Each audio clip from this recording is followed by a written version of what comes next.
तल्ख हकीकत ये है, मैं परेशान और हैरान हूँ इस बात पे, जब किसी गैर मुस्लिम के ऊपर कुदरत की तरफ से कोई आफत आती है तो मुसलमान वीडियोस बनाने लग जाते हैं और कहते हैं कि अल्लाह का अजाब आ गया, अल्लाह का अजाब आ गया।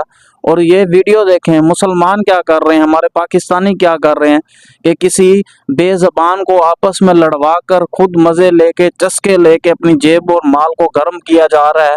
काश कोई ऐसा कानून होता कि इन दो कुकड़बाजों के बच्चों को भी आपस में छुरियां चाकू दे के लड़वाया जाता और लोग तमाशा देख के एंजॉय करते और वो उस पे कोई पैसा लगाता, कोई उस पे पैसा लगाता।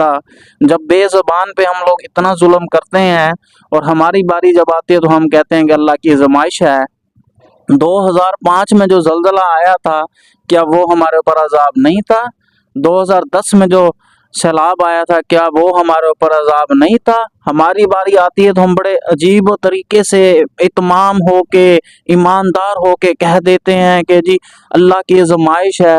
और बेज़बान जानवरों, इन परिंदों के साथ, जानवरों के साथ हम क्या क्या जुल्म कर देते हैं। हाल ही में जब सिंध के अंदर ऊँट के पाँव काट दिए गए थे, तब सब लोग खामोश बैठे रह गए, कोई चीज़ ही नहीं है, कुछ भी नहीं हुआ। अब ये इन बेचारों जानवरों का, कुकड़ों का क्या कसूर है, इनको आपस में लड़वाया जा रहा है और वो देखें कितनी शिद्दत से तड़प रहे हैं और कितनी उनको तकलीफ हो रही होगी और उनके दिल में अल्लाह की तरफ से क्या क्या बातें निकल रही होंगी, या अल्लाह हमें किन जालिमों के हाथ में तूने दे दिया है।